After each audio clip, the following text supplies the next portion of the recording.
Bismillahirrahmanirrahim. Alhamdulillahi Rabbil Alameen. Wa salatu wa salam ala Rasulillahi wa ala alihi wa sahbihi ajma'in. Wa ba'd. This is lesson number 9 from the explanation of the Ba'iyah to Abi Firaas, which is a poem from Abi Firaas.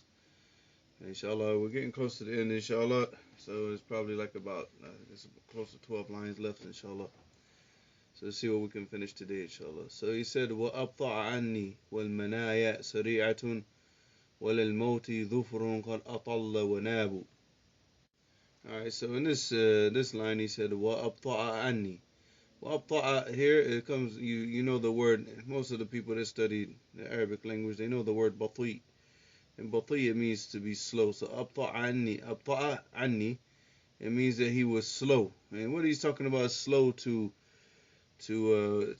get me free, because he's talking obviously here, Abu Firaas, he's talking to his cousin Saifullah, and again he's addressing the issue that he had the opportunity to free him out of the prison from the Romans, but he didn't do it because Saifullah, again, like was mentioned in previous lessons, he was trying to free more people. He didn't just want to just free Abu Firaas by himself. So Abu Firaas took that as something personal, and he said, "Well, abta'a anni." Abta'a anni, it means that he was slow to free me from from the Romans, free me from the prison. Wal manaya sari'atun. Wal manaya. Anytime that you see this word al maniya wal manaya in shi'r, and generally it means death. He's saying that he's slow to free me, but death is quicker. Sari'a. He's bati' in trying to get me out of the prison, but death is coming and it's approaching quickly. And that's what he was afraid of. He was afraid of obviously dying in the prison amongst the Romans. So he said, وَلِلْمَوْتِ ظُفْرٌ قَدْ أَطَلَّ وَنَابُ. And here he's saying, called أَطَلَّ, and the actual meaning of this bait, and this shatr al-bait, is قد أطل للموت ظفر وناب. قد أطل, it means قرب. Alright, whenever you're talking about a zaman, it means what? قرب, and it's gotten closer. And because atalla has a lot of different meanings, and if it's speaking about blood, it's al-ibaha wal-ihdar. But whenever you're talking about the time and something coming close, because that's what he's talking about. He's talking about that death is muqtarib, is getting closer to him. So he said, قَدْ أَطَلَّ وَلِلْمَوْتِ ظُفْرٌ قَدْ أَطَلَّ وَنَابُ. So the asl of it is قَدْ أَطَلَّ لِلْمَوْتِ ظُفْرٌ وَنَابُ. Well, dhufr is the nails, like the fingernails. This is the dhufr. Wanab is the teeth, which is the sharp tooth that's used to tear with. Alright, this is the nab. Alright, so he said, وَأَبْطَعْ عَنِّي وَالْمَنَايَا سَرِيعَةٌ وَلِلْمَوْتِ ظُفْرٌ قَدْ أَطَلْ وَنَابُ. And of course, all of this is just showing that he feels like death is getting very close to him, and he's ready to get back to his family, back to his people, and to get out of prison. And he thinks that his cousin is too slow in getting him out of prison. Wallahu a'lam. And in the next line he said, فَإِنْ لَمْ يَكُنْ وُدٌّ قَدِيمٌ نَعُدُّهُ وَلَا نَسَبٌ بَيْنَ الرِّجَالِ قُرَابُ. فَإِنْ لَمْ يَكُنْ وُدٌّ. Al-wud is al-muhabba. Alright, al-wud, it means al-muhabba. And he's calling on his cousin again with these different traits that they share between each other. So he said, فَلَمْ يَكُنَ وُدٌّ قَدِيمٌ.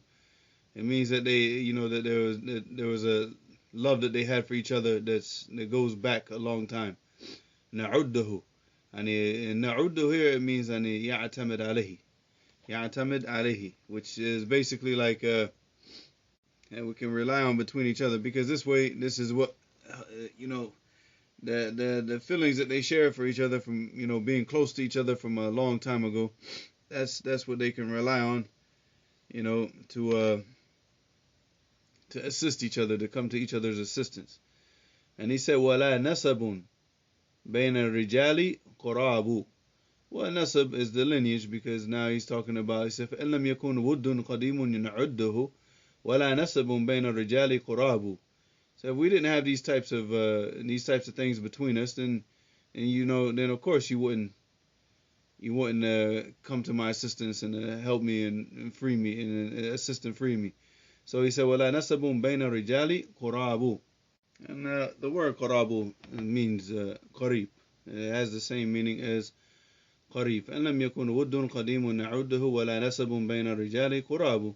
So if these things didn't, if we didn't have these types of feelings between us, and we didn't have any lineage that connected us, it would be understood why you wouldn't come to my assistance. But since these things exist, then of course it's only right, like from Abu Firaas is talking about from his perspective, because I mean obviously these people, you see Abu Firaas and Saif Dola, all these individuals, they grew up in politics, right? So you see, like, a lot of jahiliyyah, basically, in their tasarrufat. Instead of, like, in having this type of i'timad al Allah and going back to Allah subhanahu wa ta'ala and calling on Him and, putting his trust in Him, no, he's just sitting here just calling on his cousin, and calling all these different things. Like, we had these, we grew up, we had this love for each other, we had this lineage and everything. So this should be something that you use. I should be able to rely on you. That you free me and come to my assistance in this time of my need. So then he goes on to the next line, and then he said, فأحوط للإسلام أن لا يضيعني ولي عنك فيه حوطة ومناب. Alright, فأحوط للإسلام أن لا يضيعني ولي عنك فيه حوطة ومناب. So here now he's calling on another characteristic, because he's saying basically, if the lineage doesn't help and the feelings that we've had, growing up together and being cousins and all this doesn't help, then okay, then at least we have what?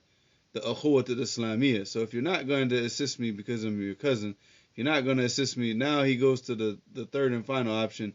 وَفَأَحْوَطُ لِلْإِسْلَامِ أَنْ لَا يُضِيعَنِي وَلِيَ أَنْكَ فِيهِ حَوْطَةٌ وَمَنَابُ.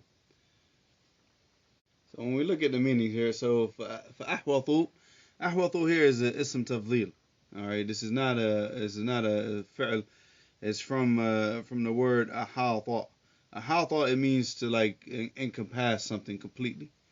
So فأحوط للإسلام.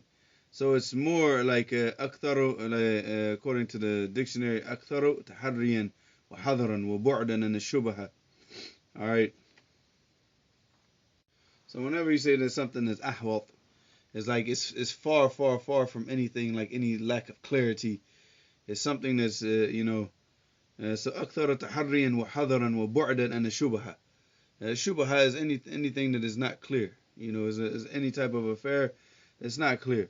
And this affair, anything that is ahwat, is far from that. Far from that. It's far from being from that. So he said, فَأَحْوَطُ لِلْإِسْلَامِ أَنْ لَا يُضِيعَنِي.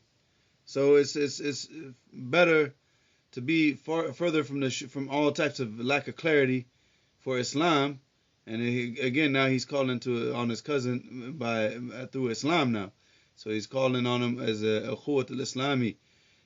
So al-ukhuwat al-Islamiyya.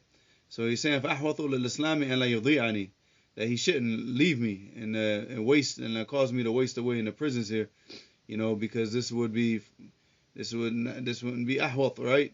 So the ahwat will be that he comes to my assistance and helps me, and at least by the ukhuwat al-Islamiyya, right? And then he said وَلِيَ عَنْكَ فِيهِ. All right, وَلِيَ عَنْكَ فِيهِ. So the fihi here goes back to Islam, al-ukhuwah. فِيهِ حَوْطَةٌ وَمَنَابُ. All right, al-hawta, it goes back to the word that you see, ahwat. So al-hawta هو ما يحيط الإنسان به نفسه ويحتمي به. So he's like basically saying that he could be like this protection. Him being free is like a protection for Islam, because he's again like in this line of poetry, he's calling on his brother, calling on his cousin, sorry, based on قوة الإسلامية. So he said فأحوط للإسلام أن لا يضيعني, because if you allow me to waste away in this prison, and I can't do anything to help the Muslims, I can't do anything to help Islam. وَلِأَنْكَ فِيهِ حَوْطَةٌ وَمَنَابُ, and I'll be like your deputy. And حَوْطَةٌ, like it's a defense for the Muslims, for Islam.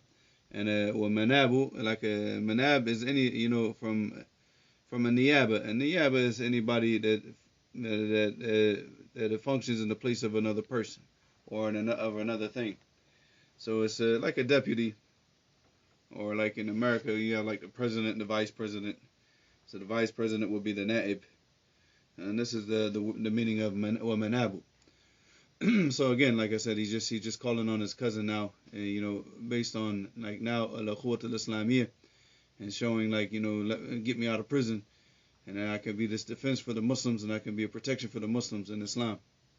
Now in the next line, he takes a different approach where he says, وَلَكِنِّنِي راض على كل حالة وليعلم أي الحالتين صواب. And what he's saying now is ولكنني راض. Here from رضا, from رضيا, which means to be pleased. He said أنا راض, I'm pleased على كل حالة, whatever state, whether you free me or whether you leave me to rot in prison. He said أنا راض. I'm pleased with whatever situation I find myself in. ليعلم, so it can be known. ليعلم, because يعلم here is مبني للمجهول, is like a passive tense. ليعلم, so it's known. أي الحالتين, which of the two situations sawabu, which of the two situations are correct. So he said, he said I'm pleased with whatever situation I find myself in. So he's basically saying, if you leave me in the prison or you free me, whichever one is what's written for me, I'm pleased with it. And in that way we can know which one is correct, because he says basically what he means is like if you go back to the previous line where he talks about that I can be a defense for Islam and help Islam, because obviously he was a person that went into battle. He wasn't a person just sat around like Mutanabbi, just writing poems about things that he didn't do. So Abu Firaas, he had in this type of rujula, and as you see, like he got caught in battle, and even up until his death, he was always fighting. So this was just the type of person that he was. So he's saying, like, if you allow me to stay in prison and rot in prison, and then you end up losing, and then you end up losing your government and losing everything, then I guess you see which of the two situations was the correct one. By you leaving me in prison, it wasn't correct, was it? Because you failed. Which is basically, I wouldn't say that that's the reason why he failed. There's a lot of other reasons why they would fail. Obviously because their aqidah was fasida. Let's just begin with that, So Allah Musta'an. That the Dola, Saif Dola, Mutanabbi, Abu Firaas, all of them, they had a tashayyur, and they were, some people they consider from the Rafidah, but they didn't have that type of ghulu, because they were more dunyawi, more than dini. They were more dunyawi and siyasi more than they were dini. So they would allow like Sunnis and other people to live underneath their control, but they, so they didn't have that type of where they would persecute people to the point of like, forcing their beliefs on the people, but they still had those beliefs and they still had that background. So but this was his belief. ولكنني راض على كل حالة ليعلم أي الحالتين صواب. So a sawab, it comes from saba, which goes back to asaba. Asaba, it means to get something correct. So if you were answer a question, and the teacher would say asabta, it means that you answered correctly. And also like asab al-hadaf, if you were to shoot an arrow and it hit the target, then you say asab al-hadaf. So this is and also musiba, because we can say also like use the word asaba for something that befalls somebody, a trial or tribulation that befalls a person. We call it a musiba because it asabahu. It means it was meant for him, and it happened. It hit the target. So it goes back to asaba, which means to hit the target. So because it was meant for him and it happened to him, so it's musiba. So Allah musta'an.